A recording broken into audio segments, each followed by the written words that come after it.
Hello student, आज हम chapter number 2 chemistry विलयन पढ़ रहे हैं। जैसा कि आप पहले से ही जानते हैं, विलयन जो है विलय और विलायक दो अवयवों को मिलकर बना है। लेकिन वास्तव में विलय और विलायक क्या हैं? विलय और विलायक दो ठोस भी होते हैं, दो द्रव भी हो सकते हैं, दो द्रव गैस भी हो सकते हैं, या एक ठोस एक द्रव हो सकता है, एक ठोस दोनों द्रव भी हो सकते हैं और दोनों गैस भी हो सकते हैं। यानी कि तीनों अवस्थाओं में किन्हीं दो अवयवों का मिश्रण विलयन है। लेकिन सही बात यह है कि दो या दो से अधिक पदार्थों का समांगी मिश्रण विलयन है। समांग मीन्स जब विलयन में विलय और विलायक दोनों आसानी से घुल जाते हैं, यानी कि पूरी तरह घुल जाते हैं, विलय और विलायक को अलग नहीं किया जा सकता, तब विलयन समांगी मिश्रण कहलाता है। तो दो या दो से अधिक पदार्थों के समांगी मिश्रण को विलयन कहते हैं, अर्थात होमोजीनियस मिक्सचर ऑफ टू और मोर कंपोनेंट इज कॉल्ड विलयन। जैसे नमक का जल में विलयन, शर्करा का जल में विलयन, ये सब समांगी मिश्रण के एग्जाम्पल है। और एक और होता है विषमांगी मिश्रण। विषमांगी मिश्रण में क्या होता है? विलय और विलायक दोनों कंपोनेंट पूरी तरह से डिसॉल्व नहीं होते हैं, पूरी तरह से नहीं घुलते हैं। यानी विलय जो है विलायक में पूरी तरह से नहीं घुलता। जैसे कि पानी में रेत डाल दे तो रेत नीचे बैठ जाता है या मिट्टी नीचे बैठ जाती है, तो ऐसा मिश्रण विषमांग मिश्रण कहलाता है। तो ये विलयन के दो प्रकार हैं, समांगी और विषमांग। अब आती है इसके दो कंपोनेंट विलायक और विलय पर। विलायक विलयन का वह भाग है जो अपेक्षाकृत अधिक मात्रा में होता है, और विलय विलयन का वह भाग है जो अपेक्षाकृत कम मात्रा में होता है। इसलिए जब कोई न्यूमेरिकल करेंगे या आगे चैप्टर में पढ़ेंगे तो विलायक को हम की क्वांटिटी को कैपिटल W से डिनोट करेंगे और विलय की क्वांटिटी को स्मॉल w से डिनोट करेंगे। यानी कम मात्रा है इसलिए स्मॉल w से डिनोट करेंगे, ज़्यादा मात्रा को कैपिटल W से डिनोट करेंगे। इसके अलावा लैब में आप देखते हैं कि डाइल्यूट सॉल्यूशन होता है, कॉन्सनट्रेटेड सॉल्यूशन होता है। एग्जामिनर भी कभी कभी पूछ लेता है कि डाइल्यूट सॉल्यूशन क्या है या कॉन्सनट्रेटेड सॉल्यूशन क्या है, तो इसके बारे में भी आप समझ लीजिए। डाइल्यूट सॉल्यूशन वे विलयन होते हैं जिनमें विलायक की अपेक्षाकृत अधिक मात्रा होती है, यानी कि विलायक ज़्यादा मात्रा में होता है और विलय कम मात्रा में, तो ऐसे विलयन डाइल्यूट विलयन कहलाते हैं। सांद्र विलयन। कॉन्सनट्रेटेड सॉल्यूशन वे सॉल्यूशन होते हैं जिसमें विलायक की मात्रा अपेक्षाकृत कम होती है, यानी विलय कुछ ज़्यादा मात्रा में डिसॉल्व होता है, उसको कॉन्सनट्रेटेड सॉल्यूशन कहते हैं। इसके अलावा विलयन के और भी टाइप हैं, जैसे संतृप्त विलयन। लास्ट टाइम भी आपने पढ़ा था संतृप्त विलयन के बारे में। जब विलयन में विलय की बहुत अधिक मात्रा घोल दी जाती है और उसके बाद भी हम घोलने की कोशिश करते हैं और वो नहीं घुल पाती, तो विलयन संतृप्त कहलाता है।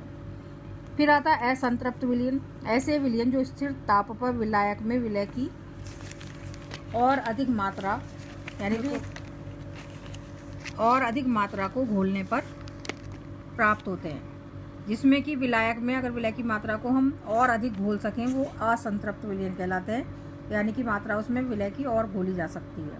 अब विलयन के प्रकार अभी मैंने बताया, ठोस प्लस ठोस का मिश्रण हो सकते हैं, जैसे पीतल, जिंक आदि मिश्र धातु, ये भी एक प्रकार है विलयन का। नंबर 2, ठोस प्लस द्रव, जैसे चीनी का जल में विलयन। द्रव प्लस द्रव, जैसे दूध में पानी का विलयन। द्रव प्लस गैस, जैसे वायु में नमी। द्रव प्लस ठोस, जैसे जेली। गैस प्लस ठोस, जैसे H2 गैस प्लस PD का मिश्रण। गैस प्लस गैस, जैसे वायु। गैस प्लस द्रव, जैसे सोडा वाटर। ठोस प्लस गैस, जैसे धुआं। ये सब विलयन के प्रकार हैं, यानी कि विलयन को किन्हीं भी दो अवस्थाओं में मिलाकर बनाया जा सकता है। इसके अलावा दो तरह के विलयन और हैं, जलीय विलयन और अजलीय विलयन। जलीय विलयन वे विलयन हैं जिनमें विलायक के रूप में जल रहता है, यानी कि सॉल्वेंट जो होता है उसमें जल होता है। जल के अलावा और भी सॉल्वेंट होते हैं, जैसे अल्कोहल है, बेंजीन है, लेकिन जिसमें जल होता है उसको जलीय विलयन कहते हैं। और अजलीय विलयन वे जिनमें विलायक के रूप में जल के स्थान पर जैसे बेंजीन, अल्कोहल आदि का प्रयोग किया जाता है, वो अजलीय विलयन कहलाते हैं। इसके बाद इस चैप्टर में हम पढ़ते हैं विलयन की सांद्रता, यानी चैप्टर के अंदर जो मेंशन है वो विलयन की सांद्रता ज्ञात करने की विधियां हैं और विलयन के गुण हैं। तो आज हम पढ़ेंगे विलयन की सांद्रता ज्ञात करने की विधियां। तो पहली विधि है प्रतिशतता के रूप में, कि हम विलयन की सांद्रता प्रतिशतता के रूप में कैसे निकालेंगे। तो एक हमारे पास दो अवयव है, एक विलायक है और एक विलय है। तो विलयन के 100 ग्राम, यानी 100 ग्राम विलायक में विलय पदार्थ की ग्राम में मात्रा, वो कहलाएगी प्रतिशतता। यानी कि 100 ग्राम विलायक में अगर किसी पदार्थ के कोई ग्राम को घोला जाता है तो हम सांद्रता को प्रतिशतता के रूप में निकालते हैं। अर्थात विलयन का भार इज इक्वल टू विलय की ग्राम में मात्रा अपॉन विलय का द्रव्यमान ग्राम में मल्टीप्लाई 100। फॉर एग्जाम्पल 80% H2SO4 का अर्थ है कि 100 ग्राम विलयन में 80 ग्राम जल है। यानी कि 100 ग्राम विलयन पूरा बना हुआ है जिसमें 80 ग्राम जल है और बाकी बचा कुचा 20 ग्राम विलय है। तो इस तरह प्रतिशतता के रूप में हम सांद्रता ज्ञात करते हैं। दूसरी सांद्रता ज्ञात करने की विधि है ग्राम प्रति लीटर के रूप में। किसी विलयन के 1 लीटर में उपस्थित विलय पदार्थ की ग्राम में मात्रा उस पदार्थ की ग्राम पर लीटर सांद्रता कहलाती है। ग्राम पर लीटर मतलब 1 लीटर में जितने विलय का भार घुला होता है वो उसकी ग्राम पर लीटर सांद्रता कहलाती है। अर्थात ग्राम पर लीटर में सांद्रता इज इक्वल टू विलय पदार्थ का भार ग्राम में अपॉन विलय का आयतन लीटर में। ठीक है। थर्ड सांद्रता ज्ञात करने की प्रोसेस है पीपीएम। पीपीएम की फुल फॉर्म है पार्ट पर मिलियन। ये बहुत यूज हुआ है अभी पीछे जब बहुत ज़्यादा जो है पॉल्यूशन हुआ था दिल्ली में, तो पार्ट पर मिलियन में इसको हम निकालते थे पॉल्यूशन को, क्योंकि पार्ट पर मिलियन मतलब 10⁶ ग्राम सांद्रता, यानी कि इतनी माइक्रो मॉलिक्यूल के रूप में जो सांद्रता ज्ञात की जाती है उसको कहते हैं पीपीएम। किसी विलयन के 10 लाख में उपस्थित विलय पदार्थ की 1 ग्राम मात्रा, यानी 10 लाख अगर आपका विलायक है तो उसमें विलय की 1 ग्राम मात्रा अगर घुली हो तो उसकी सांद्रता को पीपीएम सांद्रता कहते हैं।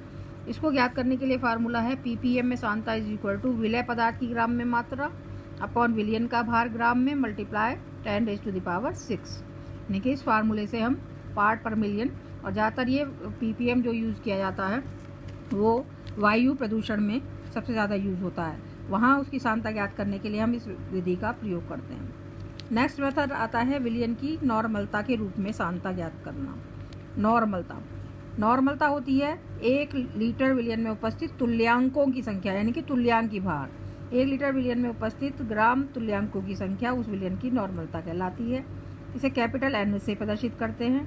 अर्थात नॉर्मलता इज इक्वल टू विलय पदार्थ की ग्राम तुल्यांकों की संख्या अपॉन विलयन का आयतन लीटर में। Next,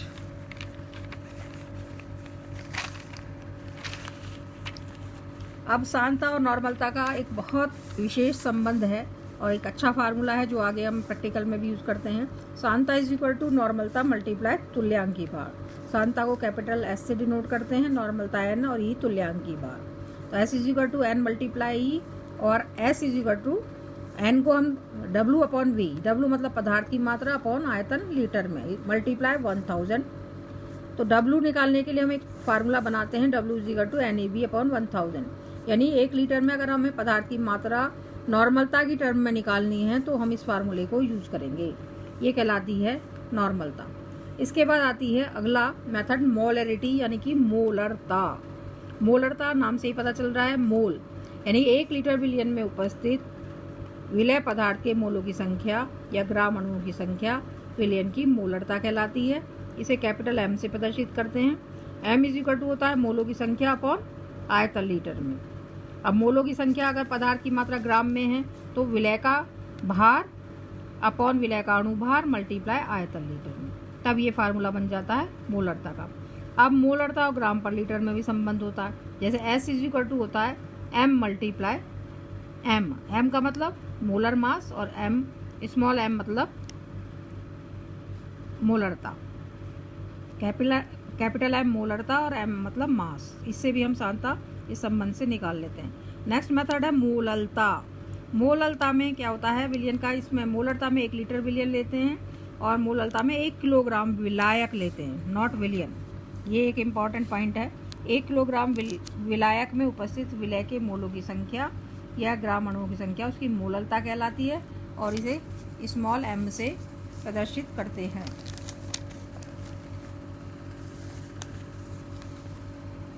small m is equal to विलय के मोलों की संख्या अपॉन विलायक का भार किलोग्राम में, या फिर इसके लिए फार्मूला लगाते हैं विलय का भार अपॉन विलय का अणुभार मल्टीप्लाई विलायक का भार किलोग्राम में। एक लास्ट मेथड और है मोल प्रभास। सांद्रता ज्ञात करने का ये भी मेथड है और बहुत इंपॉर्टेंट है। मोल प्रभास का मतलब फ्रैक्शन। फ्रैक्शन का मतलब अंश में विलय और विलायक का विलयन में उपस्थित होना। तो उसके लिए किसी विलयन में उपस्थित विलय या विलायक के मोलों की संख्या तथा विलयन में उपस्थित कुल मोलों की संख्या के अनुपात को मोल प्रभास कहते हैं। आया समझ में? यानी कि विलयन में टोटल विलय और विलायक के मॉलिक्यूल और उनको अलग अलग फ्रैक्शन में रख दिया जाए। विलय को निकालना है तो विलय के मोलों की संख्या अपॉन विलयन के मोलों की संख्या, विलायक का निकालना है तो विलायक के मोलों की संख्या अपॉन विलयन के मोलों की संख्या के अनुपात को मोल प्रभास कहते हैं। इसे जॉय एक्स होता है, इससे प्रदर्शित करते हैं। अगर विलय का मोल प्रभास निकालेंगे तो उसके मोल ऊपर रखेंगे, विलय के मोलों की संख्या अपॉन विलयन के मोलों की संख्या। अब विलय के मोलों को हम स्मॉल एन से डिनोट करेंगे, क्योंकि अभी मैंने बताया कि सारे लेटर स्मॉल एन से ही डिनोट किए जाते हैं विलय में। तो स्मॉल एन अपॉन कुल मोल एन प्लस एन। अभी स्मॉल एन हम जानते हैं, N is equal to 11th में पढ़ा था, N is equal to W upon M, यानी पदार्थ की मात्रा अपॉन अणुभार। उसको और खोल लेंगे तो W upon M plus capital W upon M. ऐसे हम विलायक का मोल प्रभास ज्ञात कर लेते हैं। इसी प्रकार विलायक का मोल प्रभास ज्ञात करने के लिए विलायक के मोलों की संख्या अपॉन विलय के कुल मोलों की संख्या, इसको कैपिटल एन से डिनोट करते हैं। तो capital N upon small N plus N और small W upon small W upon M plus capital W upon M.